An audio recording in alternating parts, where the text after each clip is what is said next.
Assalamualaikum warahmatullahi wabarakatuh. Alhamdulillahirabbil alamin wassalatu wassalamu ala asyrafil anbiya wal mursalin wa ala alihi wa sahbihi ajmain. Alhamdulillah, bersyukur kepada Allah Subhanahu wa taala. Salawat dan salam kepada baginda Nabi sallallahu alaihi wasallam. Rabbi shrah li sadri wa yassir li amri wahlul 'uqdatam min lisani yafqahu qawli. Subhanaka la ilma lana illa ma 'allamtana innaka antal alimul hakim wa la haula wa la quwwata illa billahil aliyyil azim.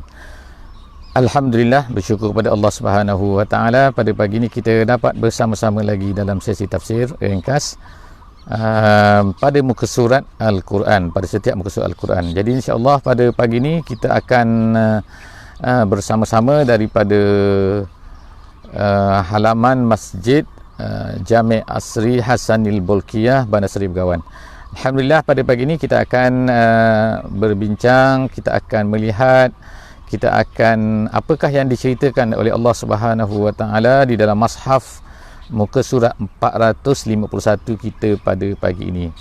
Muka surat 451. Jadi yang pertamanya saya mengesyorkan, mencadangkan kepada semua yang ada ke lapangan, yang memang berada di hadapan kamera pada waktu ini, di hadapan masing-masing skrin, untuk membuka Al-Quran, membuka mushaf. Kalau sekiranya boleh, kalau sesiapa yang dalam keadaan memandu, dalam keadaan yang memang tidak membolehkan, so apakan daya. Sama-sama insya-Allah kita akan bersama-sama untuk mendengar dan melihat dan mengambil pengajaran yang terbaik insya-Allah daripada muka surat 451 sekadar yang mampu kita lakukan pada pagi ini. Tafsiran dan juga penjelasan yang saya ceritakan sedikit ini sebenarnya adalah diambil daripada, yang pertama sekali ialah daripada tafsir Jalalain, tafsir yang masyhur, yang tak besar, tafsir Jalalain. Yang keduanya ialah tafsir Al-Wasit, tafsir Al-Wasit yang ditulis oleh Syekh Sayyid At-Tantawi. Dan yang ketiganya saya ambil sedikit daripada Khawatir yang dibuat oleh Syekh Sya'rawi, seorang ulama besar Mesir yang baru saja meninggal. Bukan baru saja tu maknanya berapa puluh tahun dulu lah, maknanya ulama moden yang masya-Allah, yang disegani, yang dikagumi oleh kebanyakan daripada pencinta-pencinta Islam di tanah Arab terutamanya, kerana semua recordingnya, semua tafsiran yang dibuatnya adalah dalam bahasa Arab, dalam bahasa kadang-kadang dalam bahasa ammi, dalam bahasa fasar, bahasa Mesir. Jadi insya-Allah pada pagi ini saya akan cuba ambil sekadar yang mampu, kita akan cuba tengok sekadar yang mampu insya-Allah. Ayat kita ialah pada hari ini surah Saffat ayat 127 sehingga ayat 153. Jadi insya-Allah moga-moga dapat bersama insya-Allah muka surat 451. A'udzubillahi minasyaitonirrajim. Bismillahirrahmanirrahim. InsyaAllah kita akan baca dulu sedikit daripada ayat daripada muka surat ini. A'udzubillahi minasyaitonirrajim. Fakazzabuhu fa innahum lamuhdharun illa ibadallahi al-mukhlasin wa tarakna 'alaihi fil akhirin salamun ala Ilyasin. Sadaqallahul azim. Ayat kita pada hari ini adalah masih lagi menceritakan tentang kisah Nabi Ilyas alaihi salam. Jadi kita telah melihat sebelum daripada ni kan, ada banyak kisah, iaitu kisah Nabi Musa, kisah Nabi Ibrahim dan macam-macam lagi. Dan sekarang ini kita sampai kepada kisah Nabi Ilyas. Kita telah baca kisah Nabi Ilyas ni sebelum daripada ni, iaitu kemarin semalam. Kita dah baca satu part sedikit daripada kisah Nabi Ilyas ni, iaitu apa? Iaitu yang pertama, dia ni seorang rasul. Kemudian dia ni telah dikirimkan oleh Allah Subhanahu wa taala ke satu tempat, kita ceritakan, iaitu nama dia ialah Ba'labak sekarang ni, Ba'labak atau Be'elbak dalam bahasa dan tulisan moden. Tapi tempat ni ialah berada ke 70 km daripada Beirut sekarang ni. Beirut tu Lebanon . So Ba'labak ni adalah satu bandar di Lebanon, satu bandar yang agak jauh daripada pantai. Di tengah-tengah satu tempat yang sangat-sangat cantik sebenarnya, ialah satu lembah. Kemudian tu di sini mereka yang tinggal di sini adalah merupakan orang-orang daripada Bani Israel. Bani Israel, dan diperintah oleh seorang raja Bani Israel. Bila sebut Bani Israel ini artinya ialah mereka-mereka yang telah terlepas daripada cengkaman Firaun yang dibawa oleh Nabi Musa alaihissalam, dan kemudian mereka telah, Bani Israel ini telah memerintah Baitul Maqdis, Palestin dan sebagainya, kawasan yang besar. Dan kemudian selepas daripada Nabi Daud, kemudian selepas daripada Nabi Sulaiman, kemudian mereka ini berpecah-pecah. Kemudian ada satu kumpulan daripada Bani Israel ini yang telah lari daripada peringatan Allah Subhanahu Wa Taala. Mereka telah mula sesat dan mereka telah menyembah satu benda, satu patung, nama dia adalah Ba'lan. Ba'lan. Jadi Ba'lan ni kita dah sebutkan semalam kan, disebutkan oleh Al-Quran. Jadi daripada perkataan Ba'lan inilah dikatakan nama Ba'labak itu lahir, Ba'labak. Jadi Ba'lan ini adalah patung daripada emas, dan dikatakan bahawa patung ini menyerupai seperti badan manusia tetapi berkepala lembu, ada tanduknya dan sebagainya kan. Dan hasil daripada penggalian ekologis kan, mereka telah menjumpai jenis-jenis bentuk-bentuk begini kan, yang banyaklah di kawasan tersebut. Jadi ini nak menunjukkan bahawa memang benda ni adalah sebenarnya memang begitu. Jadi Ba'lan ini Allah Subhanahu Wa Taala mengutuskan Nabi Ilyas kepada kaum ini untuk mengatakan, memberitahu kepada mereka bahawa penyembahan ini adalah satu benda yang sesat dan mereka mesti kembali kepada Allah Subhanahu Wa Taala. Jadi Allah, sebab itulah disebutkan situ kan, atad'una ba'lan wa tazaruna ahsanal khaliqin.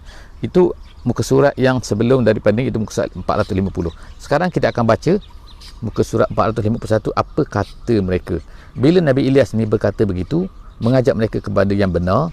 Lalu mereka berkata apa? Fakazzabuhu. Sama saja kan, iaitu mereka ini akan mendustai. Mendustai artinya ialah mengatakan bahawa Nabi Ilyas ni bohong.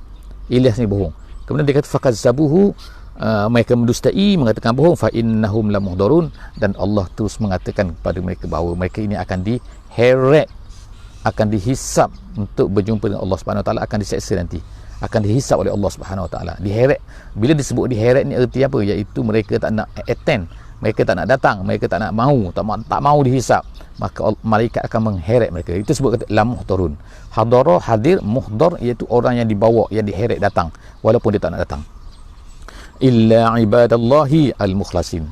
Jadi Allah sebut kan, kecualilah orang-orang yang tidak diheret ni, orang-orang yang selamat ni ialah orang-orang yang iaitu ibadallah, menjadi hamba Allah yang mukhlas, yang dipilih oleh Allah Subhanahu Wa Taala. Wa tarakna alaihi fil akhirin. Kita tengok kan, sekali lagi Allah Subhanahu Wa Taala sebutkan perkataan ini, iaitu apa? Wa tarakna alaihi fil akhirin, dan kami tinggalkan ke atasnya pada orang-orang yang lain. Jadi maksud kat sini maksudnya ialah apa? Iaitu maksud daripada ayat ni, itu ayat 129 ini ialah Allah Taala kekalkan, jadikan sebutan Nabi Ilyas ni minta maaf burung dia kuat sangat kan. Jadi Allah Taala sebutkan ini tu, Allah Taala jadikan sebutan Nabi Ilyas ni hingga ke akhir zaman, harum sehingga ke akhir zaman. Itu maksud perkataan wa tarakna alaihi fil akhirin. Kemudian salamun ala Ilyasin, Allah Taala sebut salamun ala Ilyasin, dan keselamatanlah, kesejahteraanlah untuk Ilyasin.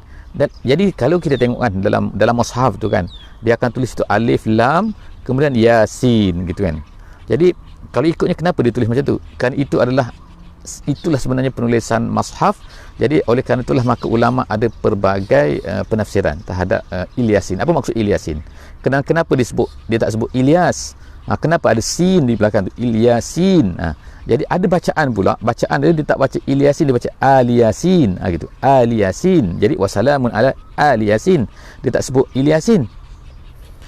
Memang pendapat yang ramai, pendapat majoriti ulama mengatakan bahawa bahawa maksud Ilyasin di sini ialah maknanya keluarga Ilyas ataupun orang yang beriman bersama dengan Nabi Ilyas alaihissalam. Jadi mereka tu digelar sebagai Ilyasin. Maknanya ramai, kalau ikutnya ramai, iaitu ramai kerana apa? Pengikutnya yang bersama-sama dengan dia, maka semua tu dipanggil sebagai Ilyasin. Okey.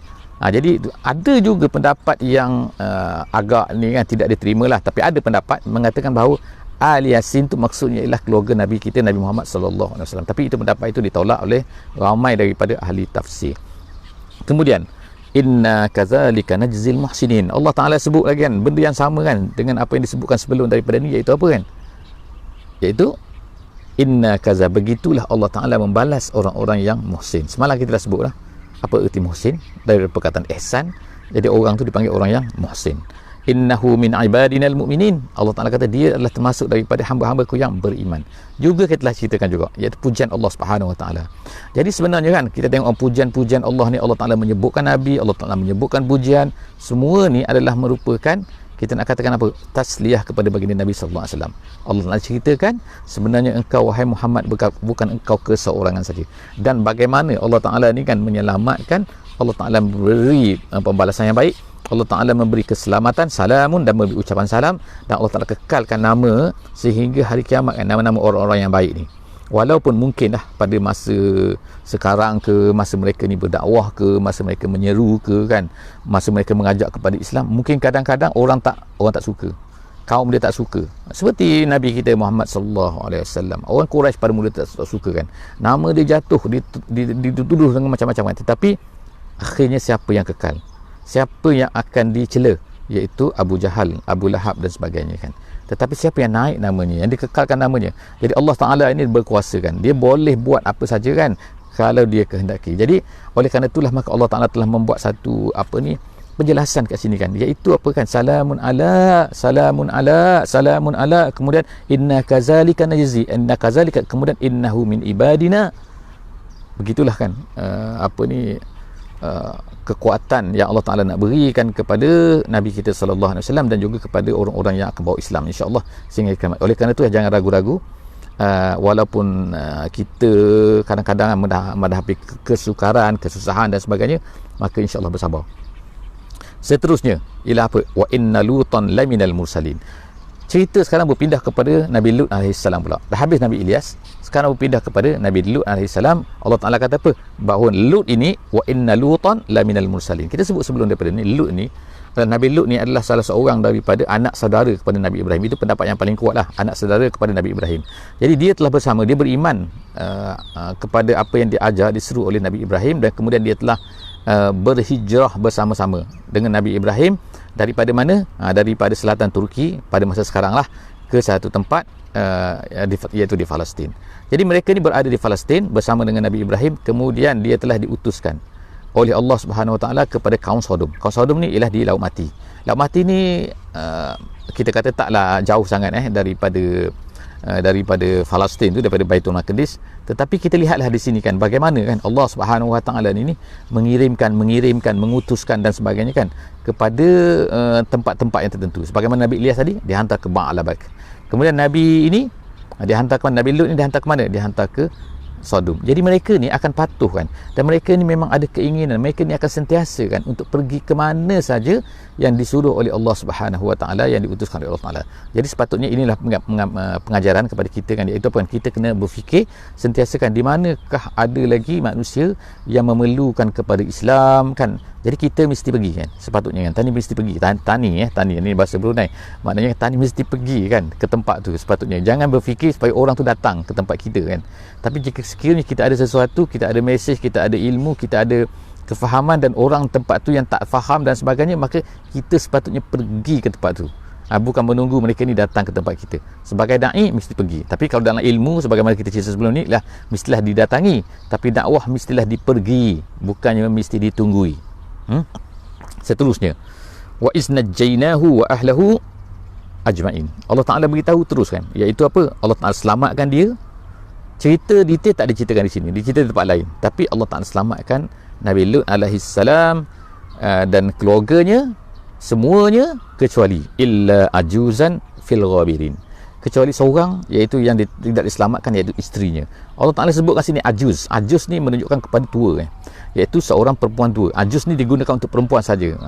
Kalau lelaki dia kata syekh, iaitu seorang yang tua dipanggil syekh. Kalau lelaki, kalau perempuan dipanggil ajuz. Ajuz ni untuk perempuan. Jadi tinggal, Allah Ta'ala tak sebut nama ni, Allah Ta'ala tak katakan bahawa isterinya, tapi Allah Ta'ala kata kecuali adalah perempuan tua seorang tu yang minal ghabirin. Ghabirin tu makna al-bakin. Al-baqi maknanya tertinggal. Tertinggal tu maknanya bukan tertinggal lupa tak, tapi tertinggal maknanya dia nak duduk situ, dia nak bersama dengan orang-orang yang jahat tu kan, dia nak bersama dengan orang-orang yang tu. Dia isteri Nabi, nampak tak? Itu isteri Nabi Lut alaihissalam, tapi Allah Ta'ala perintahkan tinggalkan dia. Kenapa? Dia nak bersama sangat dengan geruk-geruk yang tidak mahu beriman tu, walaupun dia isteri Nabi. Kemudian summa dammarnal akharin, dan kemudian Allah Ta'ala kata kami hancurkan semua yang tinggal sana tu. Wa innakum latamurruna alaihim musbihin. Allah Taala berkata sekarang ni, wa innakum tu ikut asalnya kum tu ialah iaitu Quraisy, iaitu orang Mekah kan. Orang Mekah ni dia suka berjalan bukan suka berjalan kan suka, bukan makan angin, bukan travel, bukan, tapi bisnes. Dia pergi bisnes ke Yaman, dia pergi bisnes ke Syam, jadi dia akan lalu kawasan tu, tempat laluan Jadi Allah Taala kekalkan tempat tu kan, iaitu laut mati tepi laut mati Sodom tu. Jadi mereka akan tengok kat situ kan, laut mati kan, bahrul mayyit laut ni mati. Kenapa laut ni mati? Itulah tempat di mana ditenggelamkan kaum Nabi Lut yang telah engkar, yang telah jahat, yang telah buat satu benda yang teruk tu kan. Jadi Allah SWT tenggelamkan mereka. Jadi orang Arab ni lalu musbihin ni waktu pagi kalau ikutnya kan, tetapi dalam tafsiran dia kata ialah waktu siang hari. Kemudian disebutkan selepas tu lagi, iaitu apa? Iaitu wabil laili, dan juga pada waktu malam. Maknanya kadang-kadang waktu malam mereka sampai kat situ, kadang-kadang waktu siang mereka sampai kat situ kan, waktu pagi kan. Jadi ni nak menunjukkan apa? Bahawa kan benda ni dilihat oleh orang Quraisy, tanda-tanda apa yang telah berlaku kepada kaum Nabi Lut alaihi salam yang telah dihancurkan tu. Jadi Allah Taala kata kamu lalui tempat tu musbihin bil laili, tapi yang penting apa? Afala ta'qilun, kamu tak berfikir ke? Jadi inilah cabaran untuk kita kan. Kita ni pergi travel, pergi selfie, pergi wealthy sana kan, pergi sana semua tu, sepatutnya kita juga ambil pengajaran. Ambil pengajaran apabila kita lihat tu kan, beginilah kaum jika sekiranya mereka ni menentang Allah Subhanahu Wa Taala, beginilah yang berlaku jika sekiranya mereka gini dan sebagainya kan. Bukannya kita just untuk ambil gambar, balik tunjuk, dan kemudian masuk dalam Facebook, masuk dalam IG, kita dah pergi kat sini dan sebagainya kan. Tak kan, pengajaran tu lebih penting lagi untuk kita semua. Jadi Allah Taala kata kat sini apa dia? Iaitu afala ta'qilun, kena berfikir kena berfikir apa? Tentang inilah nasib yang menimpa orang-orang yang menentang Allah Subhanahu Wa Taala. Wa inna yunusa. Sekarang kita pergi pula kepada Nabi yang ketiga. Jadi kita ni kan dalam muka surat ni saja, yang pertama ada Nabi Ilyas, yang kedua ada Nabi Lut, yang ketiga sekarang Nabi Ilyas. Sampailah kepada penghujung muka surat ni, kita akan tengok kisah Nabi Ilyas, dan kemudian sampailah akhir hujung tu sedikit Allah Taala timbulkan persoalan untuk ditanya kepada orang-orang kafir, ataupun kalau mereka tak nak membaca pun, kita ajukan benda-benda ni kepada mereka kan, ataupun kepada kita lah, at leastnya kan kita ni dapat kefahaman bila kita baca Quran ni.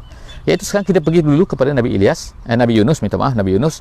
Iaitu Nabi Yunus ni ialah seorang daripada Nabi yang diutuskan oleh Allah daripada Bani Israel. Dia daripada Bani Israel, dan dikatakan diutuskan lebih kurang 800 tahun sebelum daripada Nabi Isa alaihi salam. 800 tahun bukan 8 hari, bukan 8 bulan, bukan 8 tahun, 800 tahun ataupun 8 kurun sebelum daripada Nabi Isa AS. Diutuskan oleh Allah Subhanahu Wa Taala Nabi Yunus ni ke satu tempat nama dia Ninawi.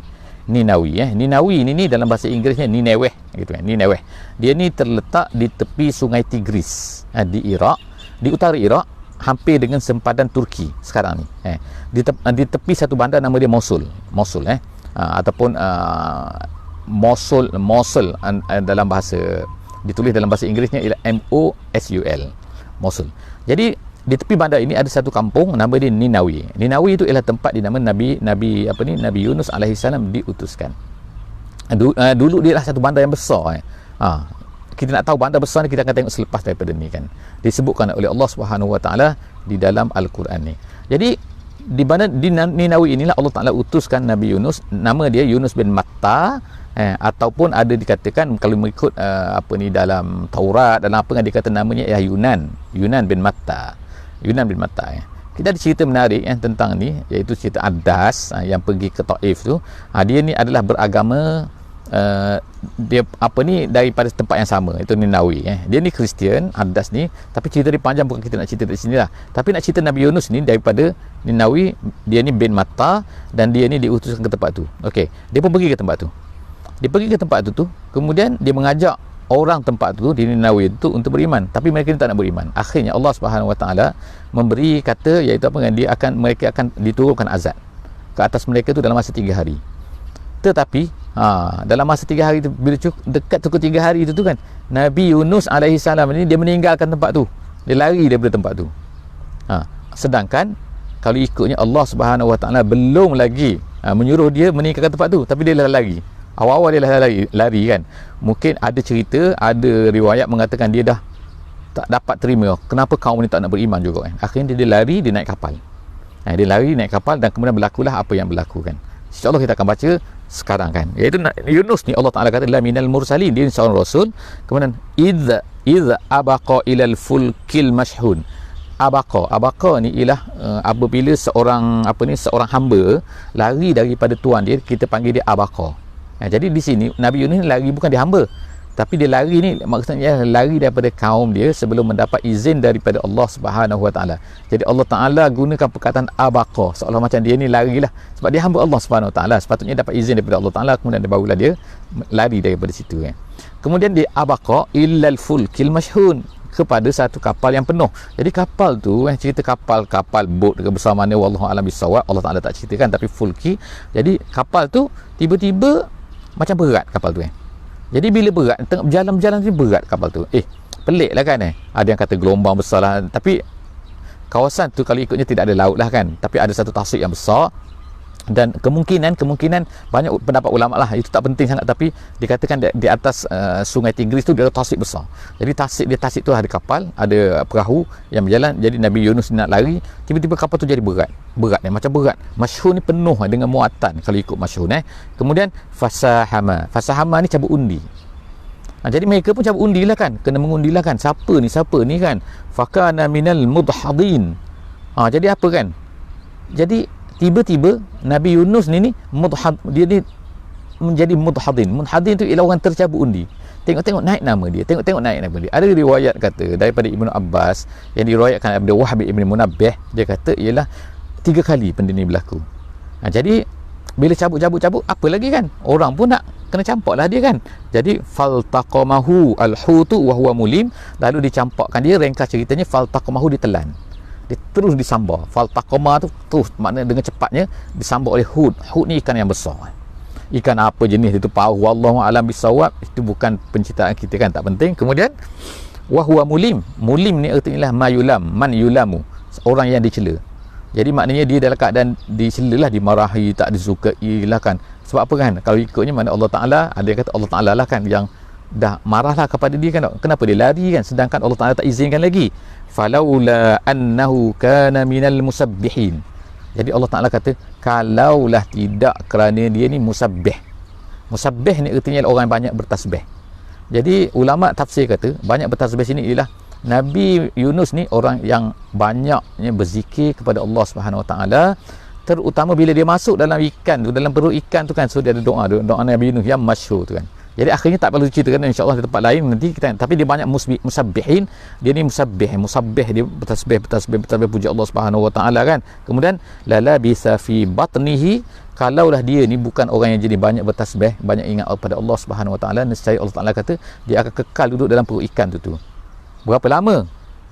Ila yaumi yub'atsun, makna sehingga akan mati, dan sehingga hari kiamat dia akan bangkitkan. Bukan sampai hari kiamat ikan tu tak mati, bukan, tapi maksudnya dia akan matilah dalam perut ikan tu, dan kemudian dia akan dibangkitkan nanti sebagai orang-orang yang macam tak mendapat izin lah daripada Allah Subhanahu Wa Taala untuk tinggalkan tempat tu. Kemudian fanabaznahu bil ara, Allah Taala kata kami yang campakkan dia ke mana tu. Mana ikan tu lah yang campak, tapi atas perintah kami Allah Ta'ala campakkan dia bil ara, di satu tanah yang pantai pantai yang kosong. Kemudian wahwa sakim, dalam keadaan dia sangat sakit. Kenapa sakit dalam badan ikan tu kan? Lama kan. Ada pendapat kata ialah 1 hari, ada pendapat kata 3 hari, ada pendapat kata 7 hari, ada pendapat kata 20 hari, dan ada pendapat yang dahsyat lagi 40 hari. Jadi memang sakit lah kan sakit dalam perut ikan tu. Jadi cuba tengok ada dalam internet ada ceritakan ada orang yang ditelan ikan lah, macam-macam kan. Jadi bila masuk dalam perut ikan tu memang dahsyat kan. Kalau ikan tu besar, masuk dalam perut ikan tu kan, berapa lama orang tu boleh hidup kan, dan sebagainya kan. Tapi Allah Subhanahu Wa Taala memang nak seolah macam hukum lah kan, memberi pengajaran lah kepada Nabi Yunus AS ni. Kenapa kesalahan dia? Kerana dia meninggalkan kaum dia dalam keadaan Allah Ta'ala belum izinkan dia. Jadi begitulah juga pengajaran pengajaran untuk kita lah kan, yang kita boleh ambil sepatutnya. Kita jangan putus asa, insya-Allah. Seterusnya cerita apa kan? Allah Ta'ala kata fanabaznahu bil ara fahuwa sakim. Lepas tu wa ambatna alaihi syajaratan min yaqtin.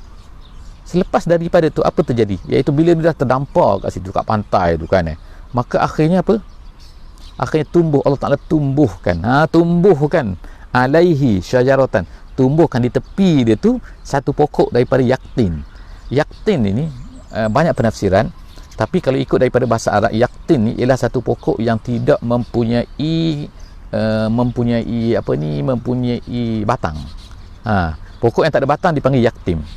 Jadi apa jenis pokok tu? Wallahu a'lam bissawab. Ada yang kata pokok labu, ada yang kata pokok ni, tapi sebenarnya apa-apa saja yang menjala, dia adalah dinamakan sebagai yaktim. Jadi dia ceritakan, dia kisahkan, iaitu kan, maka dia mengeluarkan buah, pokok tu mengeluarkan buah, dan buah tu dimakan dan juga diminum oleh diminumlah oleh Nabi Yunus alaihi salam, sehingga dia pun kembali segar dan kembali baik kan.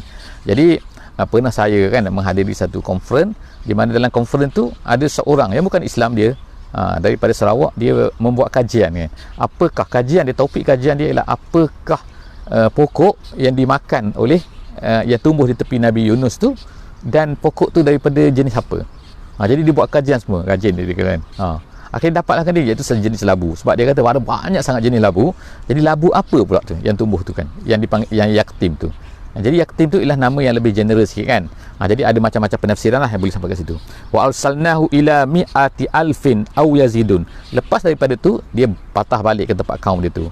Jadi ceritakan, kalau dalam satu tafsir dia ceritakan begini kan, selepas daripada 3 hari tu Nabi Yunus pergi, tiba-tiba kaum dia ni dah insaf. Kaum dia insaf ni, mereka semua jadi beriman, tapi mereka mencari Nabi Yunus tak ada dah. Jadi Nabi Yunus ni dikatakan kembali semula ke tempat kaum tadi tu. Tengok-tengok mereka ni, jadi mengajak mereka kepada Islam, mereka ni dah beriman. Jadi beriman tu bukan sedikit bukan sedikit, iaitu 100,000. Allah Ta'ala sebut sini bilangan, number kan, 100,000 atau lebih. Jadi artinya Masya Allah kan, 100,000 dahsyat kan. Maknanya orang pada masa tu dah sangat ramai kan, bukan sikit bukan sikit-sikit kan. 100,000 orang beriman. Bayangkan kita sekarang dapatkan 100,000. Kalau zaman moden ni kan, dengan ada telekomunikasinya, dalam medsosnya, ada media sosial kan, kita ada Instagram, kita pun tak dapat macam mana kita nak ubah orang kan daripada tidak Islam sebagaimana ni kan, boleh menjadi Islam.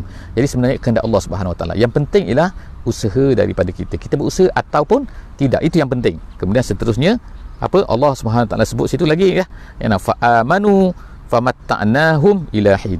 Mereka tu semua beriman. Tu yang pelik kan, Masya Allah kan, ramai yang beriman kan, 100,000 ataupun lebih tu beriman. Dan kemudian Allah Ta'ala kata kami berikan kepada mereka kepada satu tempoh masa yang tertentu. Sebab apa? Selepas daripada tu dah lama manusia ni mulalah sesat kembali kan, ada yang sesat dan sebagainya kan. Jadi fastaftihim, habis kat situ cerita pasal Nabi Yunus. Kemudian kita masuk pula cerita tentang Allah Subhanahu Wa Taala perintahkan kepada Nabi kita, Nabi Muhammad sallallahu alaihi wasallam, supaya tanya mereka. Tanya apa? Sekarang cerita beralih kepada dakwah Nabi kepada orang Quraisy kan. Jadi sekarang ni, apa salah satu daripada tuduhan yang dikatakan oleh orang Quraisy ni kan kepada Nabi, kepada Allah Subhanahu Wa Taala, dia kata ialah apa kan, iaitu Allah Taala ni ada anak. Orang kafir, orang musyrik dan sebagainya kan, mereka kata Allah ni ada anak. Yang keduanya, Allah Taala ni ada malaikat, tapi malaikat ni adalah perempuan. Dan Allah ni macam-macam dia kata. Jadi Allah Ta'ala sebut ni, fastaftihim ali rabbikal banatu walahumul banun. Dia kata Allah ni ada malaikat tu perempuan, tapi mereka ni pula, kita ni ada anak kita lelaki. Jadi sebab tu mereka tak suka perempuan. Gitu kan. Jadi al-banat al-banun. Jadi mereka ni beri kepada Allah ni ada malaikat, jadi malaikat ni perempuan.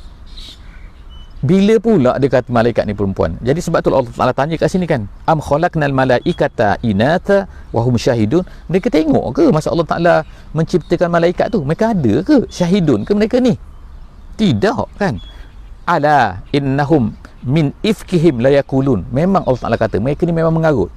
Mereka ni berkata dengan kata-kata yang mengarut. La yakulun, ifku ni pembohongan. Kemudian Allah Ta'ala kata waladallahu wa innahum lakazibun. Mereka kata Allah ni beranak. Kemudian wa innahum lakazibun, Allah Ta'ala kata mereka ni penipu.